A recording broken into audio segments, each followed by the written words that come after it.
अस्सलाम वालेकुम नाज़रीन, मैं हूं वसीम अली और आप देख रहे हैं Wasim Ali official YouTube channel. नाज़रीन, पाकिस्तान के अंदर बहुत से सीज़न पाए जाते हैं। जैसे वो इमरान ने नहीं कहा था कि पाकिस्तान के अंदर 12 सीज़न पाए जाते हैं, तो वाकई में पाकिस्तान के अंदर 12-14 जो वो सीज़न पाए जाते हैं। जैसे कभी ऑडियो लीक्स का सीज़न आता है, फिर वीडियो लीक्स का सीज़न पाकिस्तान के अंदर चलता है। और पिछले 2 हफ्ते कबल जो 2 हफ्ते पिछले गुजरे हैं उसके अंदर पाकिस्तान के अंदर प्रेस कॉन्फ्रेंस और फिर इंटरव्यूज़ का सीज़न शुरू हो गया था।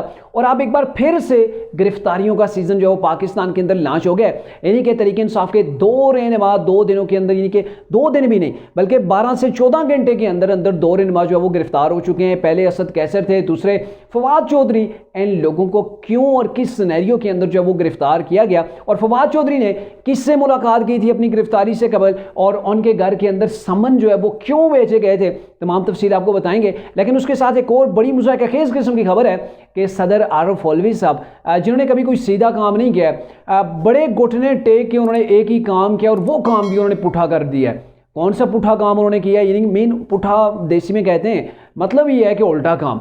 उल्टी खोपड़ी के जो लोग होते हैं ना, उनके काम उल्टे होते हैं। तो क्या इन्होंने उल्टा काम किया वो भी आपको तफसील से बताएंगे। लेकिन उससे पहले मेरी आपसे होगी गुजारिश कि अगर आपने अभी तक हमारे चैनल को सब्सक्राइब नहीं किया तो डू सब्सक्राइब राइट नाउ और बेल आइकन को जरूर प्रेस कीजिएगा।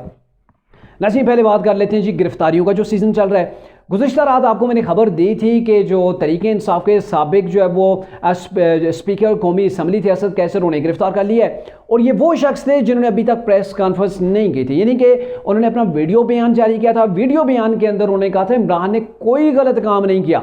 9 मई के वाक़े के पीछे उसका मास्टरमाइंड जो बताया जा रहा है, इमरान मास्टरमाइंड नहीं है, इमरान खान बेकसूर है। पता नहीं ये कौन सी मखलूक आ गई थी 9 मई को जिन्होंने ये वाक़यात किए। अच्छा, फवाद चौधरी की अगर बात करें तो फवाद चौधरी वो शख्स हैं जिन्होंने तरीके इंसाफ को छोड़ा तो है, सियासत से लातलगी का ऐलान किया है, लेकिन वो किसी पार्टी के अंदर नहीं गए हैं।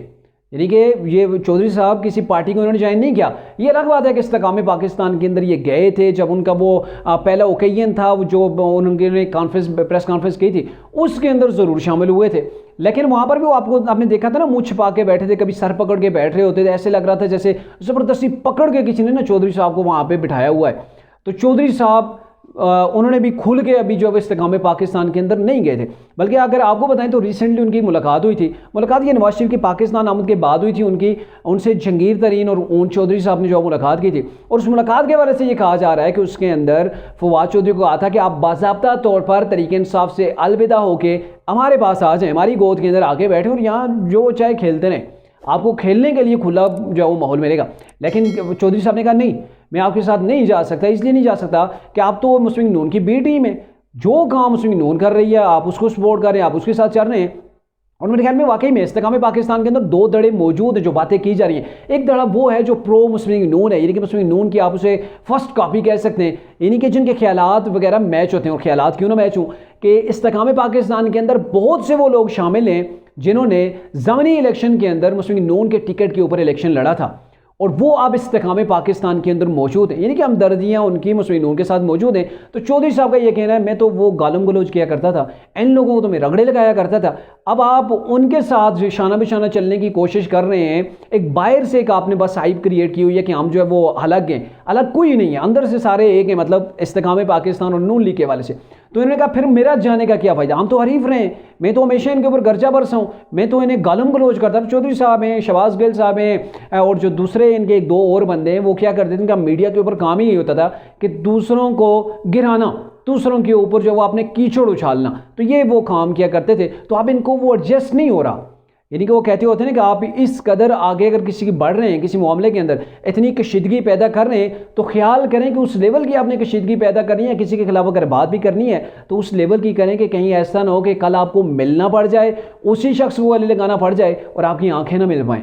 तो ये चीज़ होती है। तो चौधरी साहब उस चीज़ से उन्होंने इनकार कर दिया था कि मैं इस्तेकाम पाकिस्तान के अंदर फ़िलहाल नहीं जा रहा। क्या पता कोई शर्तें भी रखी होंगी, ये शर्त मान लो मैं आ जाऊँगा, तो नहीं। लेकिन ये कहा जा रहा है कि फवाद चौधरी तरीके इंसाफ को छोड़ने के बाद भी इस चीज़ के ऊपर बाजिद थे, ये समझ रहे थे कि इमरान बाहर आएगा और चौधरी साहब दोबारा से दड़हम से इमरान के पास चले जाएंगे, यानी कि दोबारा से तरीके इंसाफ फ़हाल हो जाएगी। चौधरी साहब इस उम्मीद के अंदर अब भी बैठे हुए हैं। असद कैसर का भी यही हिसाब है। असद कैसर और इन दोनों को क्यों गिरफ्तार किया गया ये भी आपको बताते हैं कि इनकी गिरफ्तारी की वजह क्या थी। बेसिकली अगर देखा जाए ये वो शख्स हैं असद कैसर साहब जो मुतहर्रिक थे। मैंने पिछले ब्लॉग के अंदर आपको बताया था गुज़िश्ता रात कि ये जो इन्होंने मुलाकात की थी मौलाना फजल रहमान के साथ, ये जो अभी सिचुएशन क्रिएट की हुई है तहरीक इंसाफ के खिलाफ, तो उसके लिए उसे डाउन करने की कोशिश कर रहे हैं, जो टेम्परेचर बढ़ा हुआ उसे कम करने की कोशिश कर रहे हैं कि कहीं से इमरान के लिए कुछ जो है वो नरम सिनेरियो डेवलप हो जाए। तो ये मुज़ाकरात बैकडोर चैनल से भी करना चाहते थे, परवेज़ खट्टक भी वो पहले किया करते थे, लेकिन अब तो उन्होंने अपनी पार्टी खैर संभाल ली है। तो ये कुछ लोग हैं, दीगर जो तहरीक इंसाफ के लोग हैं, हम आतिफ को देख लें, उमर अयूब को आप देख लें, और दूसरे जो इमरान के बाकी दीगर जो साथी थे, शहबाज गिल ने, वो बाहर बैठे हुए हैं, और मुराद सईद साहब वो भी जो है वो रोपोश किए हुए हैं। तो ये वो लोग हैं जो सारे छुपे हुए हैं। बाकी तो जो सामने आए हैं जेलों के अंदर के, कुछ भी उन्होंने प्रेस कॉन्फ्रेंस की, उन्होंने जो है वो अपना इंटरव्यू दिया, उसके बाद टाटा बाय बाय, फिर तो वो अलग हो गए। लेकिन ये वो लोग हैं जो अब प्रेस कॉन्फ्रेंस नहीं जिन्होंने की थी, अब इन्हें अड्डे लगाने के लिए गिरफ्तार कर लिया है कि अब देखते हैं कि आपकी क्या ज़रूरत है। अब आप तरीके इंसाफ के लिए नरमी ये लोग पैदा करना चाहते थे, तो नरमी का जो अंसर था ना, उससे मेरे ख्याल में उसका कलाकामा कर दिया गया है। जो लोग ये चाहते थे, अली मोहम्मद अभी भी बाहर हैं, लेकिन अकेला शख्स क्या करेगा, जो साथी थे उनके वो तो उठा लिए गए, वो तो मुख्तलिफ केसेस के अंदर मतलूब थे। और ये भी कहा जा रहा है कि ये फवाद चौधरी के घर गुज़िश्ता रोज़ समन भी गए थे, 2 केसेस के, कि आप पुलिस के पास आएँ, थाने के अंदर आएँ। गुज़िश्ता रोज़ नहीं गए, बस इन्हें आज उठा लिया कि भाई अगर आप ऐसे नहीं आते तो हम उठाना भी जानते हैं। ये वो फवाद चौधरी हैं जो कहते थे अगर तहरीक इंसाफ के चेयरमैन को गिरफ्तार किया गया, किसी को हाथ लगाया गया, तो वहाँ इतनी निकलेगी कि तहस नहस करके रख देगी, और इस चीज़ का जिम्मेदार आप। मतलब ये कहते थे कि इनकलाब आ जाएगा। फवाद चौधरी 3 बार गिरफ्तार हो चुके हैं, लगभग कोई इनकलाब नहीं आया। इनके कप्तान बार बार गिरफ्तार हो चुके हैं, 9 मई का वाक़या था, फिर उसके बाद उन्हें रिलीज़ किया गया, फिर गिरफ्तार उन्हें किया गया, और जेल के अंदर एक ट्रायल, एक जो केस से अगर निकलते हैं तो दूसरे के अंदर गिरफ्तारी उनकी पड़ जाती है।